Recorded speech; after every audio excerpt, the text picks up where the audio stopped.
Hello मित्रांनो, बुधवारी market बंद असल्यामुळे बँक निफ्टीची एक्सपायरी ही उद्या, बरोबर. तर उद्या आपण फिन निफ्टी आणि बँक निफ्टीमध्ये आपण स्वतः काय ट्रेड करू शकतो आणि मार्केट कुठे जाऊ शकते ते आपण बघूया. मी मोस्टली दोघांमध्ये ट्रेड करीन, म्हणजे ज्या साईडला अगर ब्रेकआउट होत असेल ना किंवा ब्रेकडाऊन, अगर कुठेही मार्केट पहिलं अगर जात असेल त्या हिशोबाने मी त्यामध्ये एंट्री घेईन. पण मी तुम्हाला सांगतो मी एंट्री कुठे कुठे घेऊ शकतो ते. पहिलं आपण फिन निफ्टीचं बघूया. फिन निफ्टीचं ना, हे बघा, आज मार्केट एक रेंज बाउंडमध्ये राहिलं आणि मी जसं तुम्हाला सकाळच्या व्हिडिओमध्ये सांगितलं की आज मार्केट जास्त मोठी मुवमेंटम नाही करणार, कारण जास्त खाली पडल्यानंतर वरती गेलं ना ते एकदम मोठी मुवमेंटम नाही करत, ते हलकीशी त्याच्यानंतर साईडवेज जाते.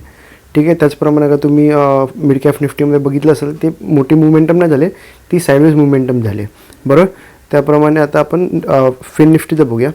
फिन निफ्टीने बऱ्यापैकी एक साईडवेज मुवमेंटम दिलं आहे, तर आपल्याला एक कदाचित उद्या एक ट्रेंडी मार्केट मिळायचा चान्सेस आहे.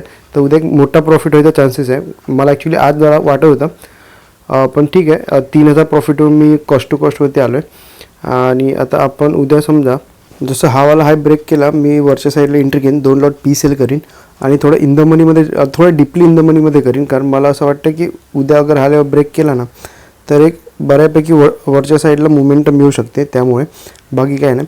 आणि जसं कमीत कमी 1:4 आणि 1:5च्या आसपास मी टार्गेट घ्यायचा प्रयत्न करीन. आणि जसं 1:2चा टार्गेट कंप्लीट झाला, मी माझा एसेल हा सरळ कॉस्ट टू कॉस्ट करीन. मग त्याच्यानंतर आजच्यासारखं अगर वरती गेला आणि परत माझा कॉस्ट टू कॉस्ट घेत असेल ना, तर समजून जातं की उद्याचा दिवस पण साईडवेजच होऊन जाईल. ठीक आहे. अगर मार्केटला ट्रेंडी व्हायचं असेल तर इथूनच ट्रेंडी होईल, तर प्रत्येक वेळी आपल्या ओपनिंगला रिटेस्ट करायला नाही येणार. ठीक आहे. एवढं सिम्पल ठेवा. आणि त्याचप्रमाणे डाऊन साईडचं मी तुम्हाला सांगतो. ही जी कॅन्डल आहे ना, तुम्ही जी ही कॅन्डल बघताय ना मोठी, ही तुमच्या आणि आमच्या काही रिटेलर लोकांना बनवू शकत, बरोबर.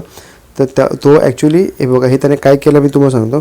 मार्केट वरती गेलं आहे, त्याच्यानंतर खाल्यानंतर जो वरती गेला ना, तर मार्केटला वरती जायचं असेल ना तर ते डायरेक्ट गेलं असतं, पण त्याने मुद्दामून हे सर्वांचे एस एल घेतले आहेत. ठीक आहे. तर हे आपल्या काय रिटेल लोक, आपण दुसऱ्यांचे एस एल नाही घेऊ शकत. यामध्ये कोणतरी एक मोठा ऑपरेटर आहे, त्याच्या मागचं मी तुम्हाला थिंकिंग सांगतो काय, म्हणजे तुम्ही स्वतः पण त्या गोष्टीचा विचार करा. आता समजा गॅप अप झाला ना, तर समजून जायचं की हे मार्केट वरतीच जाणार आहे. ठीक आहे. त्याच्यामुळे उद्या ओपन कुठे होतं ते जास्त मॅटर करतं आहे. अगर ह्या लेवलच्या वरतीच ओपन होत असेल ना, तर तो ऑपरेटर त्याला सरळ वरती घेऊन जाणार. आणि समजा मोठा गॅप डाऊन झाला आणि त्याच्यानंतर अगर परत हा लेवल ब्रेक करतो ना, तर समजून जायचं की मार्केट परत डाऊन साईडला जाऊ शकतं. पण उद्या हा लेवल ब्रेक व्हायला पाहिजे.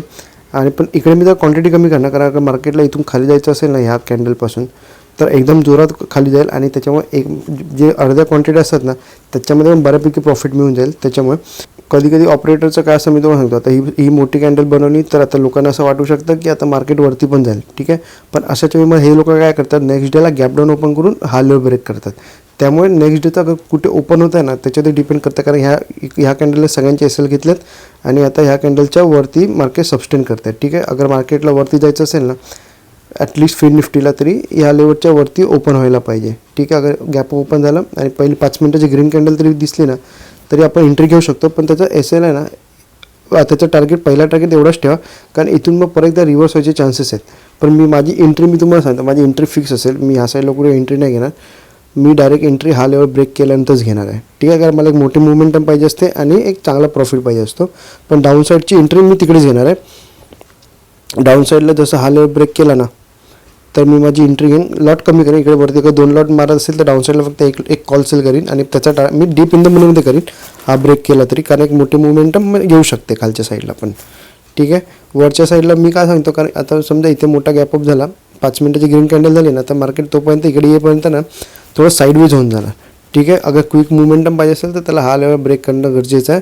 फक्त एवढं लक्षात ठेवा की अगर ह्या कॅन्डलच्या वरती मार्केट सबस्टेन करत आहे तर मार्केट कधीही वरती जाऊ शकतं आणि कधीही ब्रेकआउट करू शकतं. ठीक आहे. आणि आता आपण बँक निफ्टीचं बघूया. बँक निफ्टीमध्ये आपण काय ट्रेड करू शकतो ते. बँक निफ्टीचं बघाल ना तर सेम तसंच आहे. ऑलमोस्ट फिन निफ्टीसारखं त्याचा चार्ट आहे. जसं हा फ्लॅट ओपन होते आणि हा लेवल ब्रेक करत असेल तर आपण वरच्या साईडला जाऊ शकतो. त्याचप्रमाणे इकडे पण ती सेम कॅन्डल बनवले, त्यानंतर ऑलमोस्ट सगळ्यांचेच एस एल घेऊन गेले, बरोबर, बँक निफ्टीने.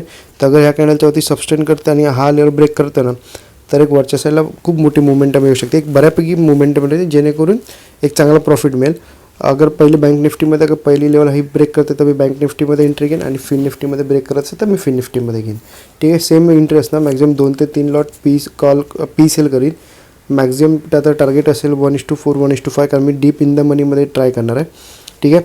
आणि डाऊन साईडला हा लेवल ब्रेक केला, गॅप डाऊन ओपन झाला आणि हा लेवल ब्रेक केला ना, तर मी क्वांटिटी अर्धी करेन. अगर वरती 2 मारत असेल तर डाऊन साईडला 1 मारेन. अगर वरच्या साईडला 4 मारत असेल तर डाऊन साईडला मॅक्झिमम 2च क्वांटिटी मारेन.